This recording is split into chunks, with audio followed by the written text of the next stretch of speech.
12월 26일 장전시장입니다. 네, 오늘 월요일 같은 금요일인데 또 오늘 하루만 파이팅하면 되죠. 자, 뉴욕 증시는 크리스마스 이브에는 조기 폐장을 했고요. 크리스마스 연휴에는 휴장을 했습니다. 상승 마감을 했고요. 상한학 종목들은 뭐 거의 한 7대 3도 비율로 상승 종목들이 우위로 마감을 하루였습니다. 크리스마스이기도 하기 때문에 뭐 피앤그레이드 투자 지표는 나쁘지 않게 나왔고 뭐 크게 시장을 흔들 거리가 나오지 않는 하루였다라고 보시면 될 것 같습니다. S&P 500대 종목들도 대부분 상승 마감에 성공을 했고요. 러셀 같은 경우에는 양자 컴퓨터 테마 정도만 좀 크게 하락이 나오고 나머지 업종들도 대부분 보합권, 강보합권에서 마감을 했습니다. 주말 연휴죠. 연휴 동안에 좀 환율 이슈 때문에 굉장히 시끌시끌 했죠. 개인적으로 좀 짧게 설명드리자면은 이번에 이제 뭐 국민연금의 환해지다라고 지금 시장에서는 전망을 하고 있는데 이게 구체적인 지표가 나오지 않았기 때문에 우리가 확실하게 이거를 가지고 판단할 수가 없습니다. 네, 그러니까 말 그대로 이제 정말 국민연금이 환해질 했다면은 시장에서 환율이 계속적으로 좀 낮아지면은 뭐 이득이 될 수 있는 거고, 그리고 뭐 정부가 뭐 사실 구두 개입을 해서 떨어졌다고 생각하는 바보는 없죠. 확실히 시장에 개입을 했는데 정부가 개입하면 안 되는 거 아니냐 하시는 분들이 있는데 사실 모든 외환 관련해 가지고는 다 적절하게 개입을 합니다. 미국도 그렇고 일본도 그렇고 다 개입을 해요. 이걸 근데 표면적으로 어느 정도까지 허용하고 이걸 하느냐가 사실은 뭐 중요한 거긴 한데, 뭐 저는 이거 가지고 좀 더 강하게 나가면은 뭐 정말 미국이 환율 잡고 지정하는 거 아니야, 그럴 일은 없다라고 보고 있고요. 없다라고 보고 있고, 이 환율 개입에 대해서 결과를 가지고 비판을 조금 할 때까지는 놔둬야 된다. 제가 누누이 말씀을 드렸지만은 지금 우리나라를 포함해 가지고 전 세계적으로 돈을 찍어내고 있는 단계입니다. 저는 돈을 찍어내는 거에 대해서 비판하지 않아요. 저는 왜냐면은 미국도 찍어내고 중국도 찍어내고 일본도 찍어내고 다 찍어내는데 전 세계적으로 우리나라가 안 찍어낼 수가 없어. 이 정책은 흐름이기 때문에 제가 말씀드렸듯이 안 찍어낼 수 없어요. 근데 이건 인정. 근데 여기에 대해서 정부가 하는 이제 행동들이 내로남불이어서 거기에 대해서 개인적으로 좀 비판을 했던 거죠. 그러니까 솔직하게 우리 확장 제조 기조 하면서 서학게임이나 좀 힘 좀 보태달라. 우리가 좀 기업들도 좀 좋게 만들어가지고 기업들 체력도 키우고 기업들에 대해서 정부가 좀 이제 베네핏도 주고 하면서 좀 이제 기업 경쟁력 키우고 내수 활성화하고 이렇게 잘 하겠다 하면 되는데, 엄청나게 양적 완화하면서 돈을 찍어내면서 계속 거기에 대한 이런 모든 환율에 대한 상승 탓을 다 서학게임이 아니면 기업 탓으로 돌려버리잖아. 이거에 대해서 제가 뭐라고 계속 하고 있는 거지, 환율에 대해서 저는 적극적으로 정부가 어느 정도는 시장에 개입을 한다고 생각합니다. 그래서 뭐 너무 비판할 필요 없을 것 같고, 여기에 대해서 정말 해치를 했음에도 불구하고 만약에 정말 다시 환율이 튀어 올라 버린다든지 정말 고환율이 좀 중장기화 된다든지 지금 뭐 그렇게 되고 있지만은, 그러면은 그때 책임을 지면 되는 건데 뭐 아무도 사실 책임 안 지겠죠. 누가 책임지겠습니까? 당장에 6개월 뒤에 선거를 보고 있는데. 그래서 개인적으로는 저는 오히려 그걸 느꼈어요. 정부가 정말 이번에 주식시장을 포함해가지고 떨어지는 걸 용인하지 않으려고 하는구나. 국민연금 사실 썼을 때 욕을 먹을 걸 알고 있었을 거예요.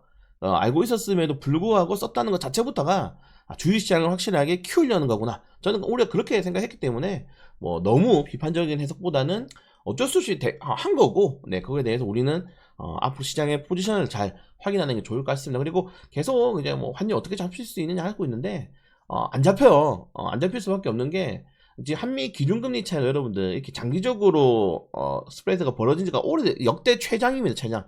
2024년도부터 원래는 이제 우리나라가 여기서 금리를 미국이랑 같이 다운시키든지 아니면 고금리를 좀 더 같이 유지를 했었어야 되는데 한국은 못 버티고 먼저 선제적으로 금리를 내렸죠. 선제적으로 금리를 먼저 내려버렸습니다. 내려버리니까 여러분들 1억 투자하면은 미국은 375만원 이자 주고 1년에, 한국은 250만원 주는데 어디 투자하겠어요?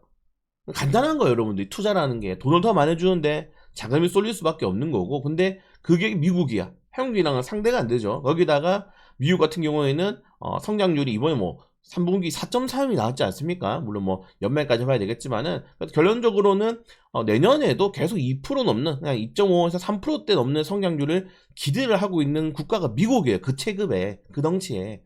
예, 그러니까 금리도 높은데 성장률도 좋아. 근데 기업도 탄탄해. 기업들한테 잘해주기도 해. 기업 달러들이 다 흡수를 하고 있어. 밑에 좀 말씀드리겠지만은 그렇다고 뭐 미국 회사채 찍어내가지고 미국 빅테크 기업들이 그쪽 달러 다 가져가고 있잖아요. 이게 지금 경쟁이 안 되는 거야. 우리나라 보세요, 여러분들. 경제 성장률 2%? 2%못 올려요. 2%가 안 나와. 올해 성장률도 간당간당해. 얼마나 성장률 안 나오면은 막 돈을 찍어내겠습니까? 근데 전 돈을 찍어내는 것도 말씀드렸잖아요. 이건 찍어낼 수밖에 없다니까. 전 세계적으로 찍어내니까. 우리나라가 지금 워낙에 내수가 완전히 경색돼 버리기 때문에 찍어낼 수밖에 없는 거 인정은 하는데, 그걸 정부가 계속 말씀드렸다시피 우리가 이렇게 경기가 너무 힘들어서 이렇게 해야 된다고 말을 해야 되는데 계속 그거를 가리고 눈 가리고 앙하니까 그게 싫은 거예요. 네, 그래서 보시면은 미국에 대한 달러 수요는 증가할 수밖에 없는 상황이다. 증가할 수밖에 없는 상황인데 이거 어떻게 이기겠냐? 어떻게 이기겠어요, 여러분들? 이거 어떻게 하면 되겠어? 간단합니다, 여러분들. 우리나라 기업들이 경쟁력을 가져서 사람들이 원화에 대한 자산을 계속적으로 수요가 증가될 수 있게 하면 되는 거예요. 근데 계속 기업들은 해외 투자하죠. 내수가 망가져 버렸잖아. 왜 그러겠어? 기업 규제해버리니까. 경쟁이 너무 힘드니까. 경쟁에서 다른 나라들은 기업들을 좋아하든지 안 도와주니까. 이게 문제는 거예요. 이거를 그냥 저는 이것들이 안 되기 때문에, 본인들도 인정하기 싫기 때문에 그냥 국민연금이든, 지금 계속 말씀드리지만은 국민연금 한해지를 한 건지 뭐 외환보유국을 여기 때려박은 건지 몰라요. 안 알려주는데 어떻게 알아? 뇌피셜이라니까 전부 다. 그래서 결과를 보고, 선거가 이제 남아 있으니까 그거에 대해서 결과를 이제 보고 뭐 선택을 하면 되는 거고, 우리 유권자로서 지금 당장에 이거 가지고 왈가왈부하면서 잘했니 못했니가 할 필요가 없어요. 우리가 지금 봐야 될 거는 진짜 정부가 환율 잡고 싶어 하는구나. 미친듯이 지금 다음 선거를 위해서 사실상 마지막 카드를 벌써 썼구나. 저는 이렇게 빨리 쓸 줄 몰랐거든요. 좀 더 할 줄 알았어. 그리고 계속 강조되듯이 베네핏을 주기 시작하잖아요. 더 이상 채찍이 안 먹힌다는 거야. 사람들이 아는 거야. 사람들이 바보가 아니야. 그러니까 정부가 이제 윽박을 지르다가 야 제발 돌아와 이렇게 하고 있는 거예요. 애원하고 있는 거야. 완전히 전략을 바꿔버린 거예요. 근데 이것들이 결국에는 기업들한테도 될 수 있다. 기업들한테도 나중에는 지금 우리 달러가 너무 없어서 너희들 뭐 미국에 많이 투자해야 되는 것도 알고 환율을 많이 달러를 많이 가지고 있어야지 뭐 경쟁이 있는 것도 안다. 그럼 우리가 좀 더 뭘 해줄 수 있지 않겠냐. 이게 될 수 있다니까요. 그걸 좀 기대해 보는 것도 괜찮은 것 같다. 그래서 저도 연휴 동안에 뭐 아무것도 안 하면서 쉬면서 뭐 경제 TV들도 보고 환율 관련해서도 보고 정말 뭐 리포터도 읽어보고 하는데 너무 싸워 사람들이. 결말을 알지도 못하는데 우리가 싸우는 게 의미가 있나? 결국에는 시장에 대한 그런 전망을 조금 더 긍정적으로 가져가 보는 게 좋지 않나라고 저는 좀 제 마음대로 해석을 내렸어요. 그래서 환율은 원래 너무 복잡하기 때문에 알 수가 없어요, 여러분들. 세력도 있고 여기에 대해서 뭐 정말 뭐 아무도 신도 모르는 게 환율이라잖아요. 그래서 우리 너무 스트레스 받지 마시고 그냥 지방선거까지 어떻게든 부양하려고 하는구나. 딱 요 정도까지 해석하시면 좋을 것 같습니다. 그리고 모스테니가 내년에도 AI B2가 계속된다. 아까 말씀드린 것처럼 회사채 최대 발행한다. 회사채 여러분들, 왜 회사채를 기업들이 발행하냐, 그리고 왜 회사채를 계속적으로 발행해도 인기가 있느냐. 미국 금리가 지금 보시는 것처럼 미국 금리가 뭐 3.75고 그리고 국채 금리도 뭐 4%대 정도이긴 하지만 회사채는 이자율을 4에서 6%까지 줘요. 회사채에 대한 수요가 증가할 수밖에 없다. 자본은 미국 쪽으로 계속적으로 흡수할 수밖에 없다는 겁니다. 아니 메타 막 채권 막 찍어내죠. 막 회사채 발행하잖아요. 막 비싸 6% 이상으로 사람들이 사주는 겁니다. 여전히 기대감을 가지고 있다는, 수요가 있다는 거는, 여기는 수요가 있다는 거는 인공지능 전망이 그래도 꽤나 괜찮다라고 생각하시면 될 것 같습니다. 물론 이런 내용도 있어요. 어제 블룸버그에서 메타, 오라클 등 인공지능 B2가 무려 175원인데 이거 재무제표 반영 안 됐다. 무슨 내용인지 이것도 확인하셔야 되는데 이 SPV라고 있습니다. 특수법인 을 설립을 하는 건데, 이 특수 목적으로 설립된 법인에 지금 들어가 있는 이 자금이 1200달러 규모가 된다. 150조 넘게 지금 여기에 대해서 재무제표 찍히지 않고 있다라고 지금 이야기가 나오고 있는데, 사실 이건 우리 순환 투자를 좀 보시면 아시겠지만 현금 창출이 어렵기 때문에 계속 이런 식의 좀 편법으로 해서 대출을 받고 프로젝트 파이낸싱 받고 ABS 받고 이렇게 하는 거거든요. 대출을 받기 위해서 계속적으로 진행한 건데 이거 똑같은 거예요. 이것도 하나가 무너지게 되면 연쇄적으로 무너질 수 있는 거기 때문에 항상 계속적으로 조심해라 라고 얘기하고 있는 거고, 저는 최근에 골드만삭스가 얘기한 게 맞는 것 같습니다. 골드만삭스가 이게 이제 이틀 전이죠. 골드만삭스가 지금 너무 인공지능에 대한 전망에 대해서 사람들이 긍정적이다. 그래서 인공지능 종목에 몰빵하지 마라. 원자재도 사고, 예, 원자재 관련주도 사고, 다른 이제 소비재 관련 종목도 사고, 포트폴리오를 2020년도에는 다각화할 필요가 있을 것 같다. 왜? 어차피 많이 올랐다 이거야. 지금 S&P 500이 신고점이잖아요. 그러니까 어차피 인공지능으로 많이 올랐어. 이제 치킨 게임 해야 돼가지고 좀 불확실성할 수도 있어. 그러니까 원자재 같은 거 사. 뭐미가 원자재가. 계속 제가 삼성전자, SK하이닉스 말씀드리지만은 빅테크들은 계속 투자할 거야. 근데 보시는 것처럼 계속 투자할 거야. 이렇게 해서 AI 규모 계속 넓어지고 있어. 근데 경쟁이 심해질 거야. 우리도 거기서 뭘 해야 됩니까? 여기에 대해서 이제 경쟁하는 기업들이 아니고 그 경쟁하는 기업들이 전체적으로 교집합해서 살 수 있는 것들, 반도체라든가 구리, 원자재라든가 이런 것들을 우리가 사야 된다라고 계속 말씀을 드리고 있는 거라서 이런 내용들은 결국 반도체가 조금 더 전망이 좋아지지 않을까? 저는 오히려 그렇게 좀 해석을 했거든요. 역시 SK하이닉스, 삼성전자인가요? 네, 보유하 계신 분들 더 힘좀 주시기 바라겠고요. 네, 미국 3분기 소비가 너무 잘 나왔죠. GDP가 4분기도 3%가 넘게 나왔기 때문에 결론적으로는 내년에도 미국은 여전히 강할 것이다 라고 말을 하고 있습니다. 물론 이 트럼프 대통령의 변수가 있어요. 지금 레딧도 그렇고 리포터도 그렇고 트럼프 대통령이 선거를 앞두고 어떤 짓을 할지 모른다. 그러니까 이게 이건 뇌피셜이기 때문에 재미로 다 들으셔야 됩니다. 이게 뭐냐면은 트럼프 대통령이 입으로 경제를 안 좋게 만들 것이다. 트럼프 대통령이 이불로 좀 시장을 흔들 것이다. 그렇게 해가지고 선거 전에 내가 다시 나 트럼프야 하면서 다시 나오는 정책들이 나올 수 있지 않을까? 이런 식으로 이야기가 나오고 있는 거예요. 그래서 그런 것들에 대한 이런 변동성도 계속적으로 선거를 앞두고는 조심해야 한다. 그냥 지금 신고점이잖아요. 지수랑 지표들 자체가. 그러다 보니까 하나의 이슈에 많이 흔들릴 수 있다는 걸 계속적으로 경고를 하고 있는 겁니다. 그리고 미국 국방부에서 중국이 2027년까지 대만 침공을 준비한다. 여러분들 미국이 어느 나라입니까? 전 세계 정보력의 1대장이에요. 그러니까 예전에 이거 좀 기억나시는 분도 있을 거예요. 예전에 미국이 계속적으로 우크라이나한테 야 러시아가 너희 침공할 거야. 야 러시아 너희 침공하는데 지금 군부대 움직이고 있어. 야 지금 이거 러시아 너희 우크라이나 말 안 듣네. 일단 우크라이나에 있는 우리나라 국민들 다 일단 귀국해. 이걸 다 했어요. 순차적으로 우크라이나한테 경고하고 유럽연합한테 경고하고 러시아한테도 바이든이 경고했어. 야 너희들 우크라이나 침공하면 안 돼. 우리 다 보고 있어. 러시아가 뭐랬습니까? 우리 침공 안 해. 훈련이야. 우크라이나도 뭐랬습니까? 쟤들은 절대 침공 못 해. 이런 식으로 했는데 이거 2022년도 뉴스잖아요. 아직도 전쟁하고 있어. 26일 침공 못 박았다니까요. 근데 실제로 침공했어요. 사람들이 그때까지 아무도 몰랐던 거야. 어떻게 미국이 알았지? 다 알고 있었던 거야 미국은. 근데 미국이 계속 이야기가 나오고 있는 게 뭡니까? 중국 2027년도까지 대만 침공할 거야. 미국의 싱크탱크들, 군 장성들, 전 은퇴한 군 장성들이 계속 얘기하죠.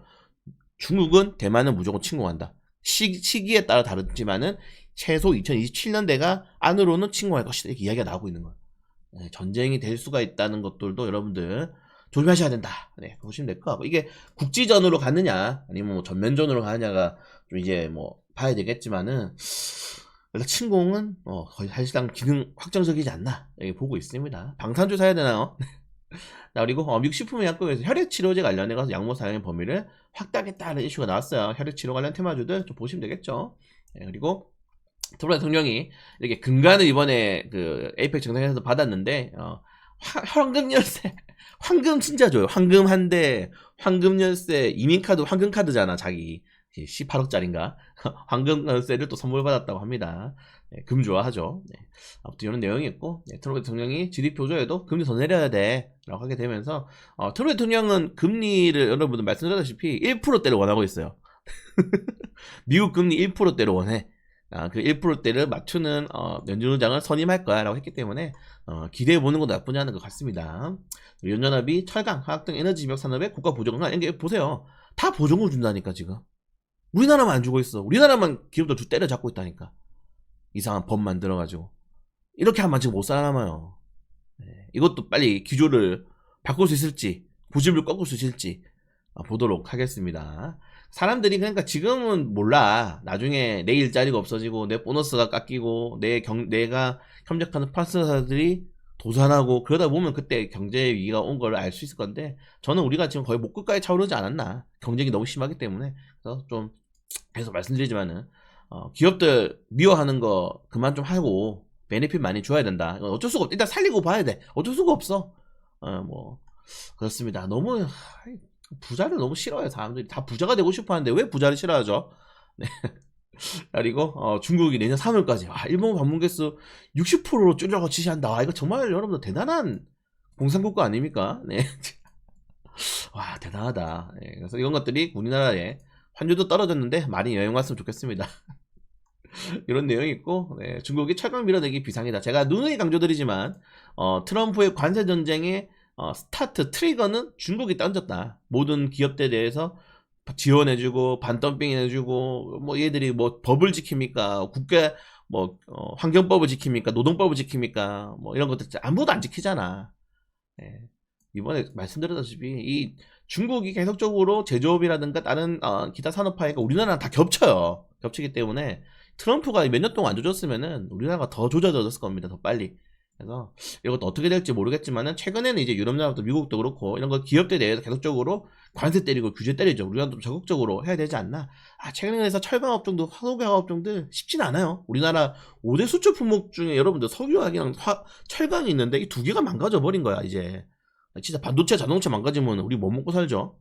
네, 그것도 걱정을 해야 됩니다. 그냥 빨리 산업에 전환을 해야 될 필요가 좀 있지 않나? 너무 제조업으로 하고 너무 뭐 금융 빅테크 기업도 없고 IT 빅테크 기업도 없고 이런 것들에 대한 좀 나올 수 있을까 좀 생각이 되고요. 네, 북한이 핵잠수함 공개했습니다. 이런 것들은 뭐 땡큐죠. 공개해. 우리도 만들면 되니까.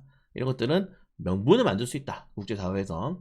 자, 대만이 탐내 한국 잠수함 기술 1억 달러 넘긴 해군 중력 징역 2년 6개월. 제가 이틀 전에 말씀드렸다시피 공범입니다. 이런 징역 2년 6개월 내린 판사도 공범이다. 간첩이잖아요. 이거 우리나라 군사기술을 건넨 유출시킨 스파이들 간첩이잖아. 20년이 아니고 2년이라고? 누가 안 하겠어. 여기까지 말씀드리겠습니다. 자, 아무튼 네, 우리나라에서는 정말 이 판사들에 대한 뭐 거의 존경하는 판사님 다 무조 존경하고, 네, 아무튼 절대 뭐 말이 무서워서 못 나오네요. 자, 대만 동서부에서 타이완 등에서 이제 지진이 발생했다. 대만에 지진이 발생하면은 한국 삼성전자가 오르더라. 왜? TSMC가 멈출 수도 있고, 그리고 대만에 공장을 짓고 있는 마이크론이라든가 일본이라든가 미국이라든가 이런 기업들이 대만만 이렇게 흔들리다가 강진 나오면 어떡하지? 이렇게 돼버리는 거예요. 그래서 우리나라에 좀 진짜 우리나라 외국 기업들 진짜 하나도 안 들어오고 있죠. 네. 자, 그리고 이거는 뭐 어떻게 될지 모르겠지만은 좋은 거라고 생각합니다. 자, 그리고 내년에 AI 제조업 전환에 무려 7천억을 마중물로 하고 있는데 더 넣어야 된다. 7천억 말고 뭐 거의 더 넣어야 되지 않나 이렇게 생각이 되는데, 언제 핵심까지 보시면은 AI 팩토리, AI로 피지컬 AI, 피지컬 AI가 필수 AI 가전. 그래서 피지컬 AI 관련 테마주들 계속 가져가셔야 된다 말씀을 다시 한번 드리고 싶고요. AI 기본법도 이제 전 세계적으로 내년 우리나라가 먼저 시행하는데 이야기가 나오고 있죠. 유럽연합도 원래 내년에 시행하려다가 잠정적으로 미뤘거든요. 이거 왜 우리나라가 먼저 할 필요가 있냐? 규제잖아요, 규제 이게. 우리가 먼저 할 필요가 있냐? 기업들에 대해서. 그래서 지금 보시는 것처럼 내용도 잘 모르겠고 준비도 안 돼 있다. 일단 규제는 그래서 연장을 좀 해야 하는 게 맞지 않나? 네, 이렇게 생각이 됩니다. 네, 굳이 미리 규제를 할 필요가 없어요. 여러분들 이게 참 아쉬운 게 최근에 유럽연합이 뭐 하고 있습니까? 우리 2030년까지 환경을 생각해가지고 내연기관차 이제 안 만들 거야. 계속 연장하고 있어. 35년, 40년, 일단 잠정 보류. 걔들이 뭐 환경 생각한다? 다 뻥이라고. 다 뻥이라고. 그냥 돈 벌려고 하는 거라고. 왜 굳이 거기에 대해서 짝짝꿍 합니까? 다 돈 벌려고 하는 거라고. 유럽이든 미국이든 한국이든. 뭐 들을 게 얼마나 자연을 생각한다 그래. 그냥 돈 때문이지. 그래서 이거 굳이 이거 할 필요가 있냐면 먼저 우리나라가 전 세계적으로 늦게도 돼. 이런 규제는 규제 좀 하지 마세요.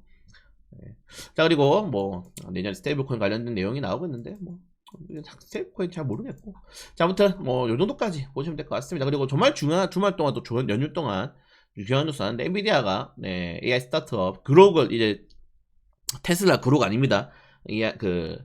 그록을 인수하면서 경쟁 그룹을 다 그냥 인수해버렸어요. 네, 경쟁 그룹 다 인수해버렸어. 그냥 우리나라로 치면은 삼성전자, SK하이닉스가 몇 필요사라든가 다 인수해버린 거야 그냥. 라이벌 뭐 팹리스 기업도 다 인수해버린 거야 막. 파운드리 기업. 그러니까 아예 경쟁 스타트 기업들 다 먹은 거예요. 돈이 있으니까. 최근에 삼성전자도 여러분들 지금 계속적으로 공격적인 M&A가 또 2020년도에 기대가 되고 있고 이런 것들이 그냥 트렌드인 것 같아요. 경쟁을 할 바에야 돈 2배 더 주고 그냥 인수해버리겠어. 우리 밑에 산하에 두겠어. 해가지고 점점 이제 M7의 지위는 공고해지는 거죠. 네, 이게 아무튼 이런 내용이 있고 테슬라 이번에 쿠팡이 좀 재밌는데 뉴스 이거 다 보셨죠 여러분들? 정부가 쿠팡 그냥 잡아 돌리려고 완전히 아니 태스크포스의 과기부, 개인정보보호원의 고용노동부, 국토교통부, 중소벤처 좀 심한 거 아닌가? 심한 거 아닌가? 예, 와 완전히 그냥 뭔가 삔또가 상했나봐요. 네, 쿠팡 각오해라 정말. 근데 개인적으로는 그냥 대기업들도 새벽 배송 풀어주면 우리 알시겠지만 지금 대기업들 여러분들 우리나라 그 오프라인 마켓이라고 하죠. 뭐 이마트라든가 롯데라든가 뭐 홈플러스도 그렇지만은 새벽 배송이 안 돼. 풀어주면 돼. 풀어줘가지고 경쟁시키면 돼. 예, 경쟁이 안 되니까 지금 네이버가 결국 원래는 1위였다가 쿠팡이 공격적으로 하는 영업에 먹힌 거 아니에요. 규제를 풀어주면은 돼요. 자유시장에 맡기는 것도 나쁘지 않을 수가 있다. 예, 잡아 족쳐가지고 또 몇 개 공장 정리해봤자 지금 여러분들 건설 맨날 사망자 나오니까 이제 뭐합니까? 사망자 나오면은 한 달 동안 건설 현장 중단시키고 그 나가는 인부들은 돈 못 벌어요 지금. 그게 중요한 게 아니라니까. 가끔은 자유시장에 맡기는 것도 중요하지 않나? 예, 쿠팡은 아무튼 이번에 좀 혼이 많이 날 것 같긴 합니다. 자 그리고 뭐 사실 오늘 뭐 월요일 같은 금요일이기 때문에 오늘 그냥 휴장 해버리는 게 낫지 않나 개인적으로 생각이 될 정도로 뭐 지난 이브처럼 테마 주주로 계속 돌 것 같아요. 예, 테마 주주로 계속 돌아가는 하루가 되지 않을까 생각이 됩니다. 금양 심각하네요. 네. 심각하다. 할 말이 많지 하지 않겠습니다.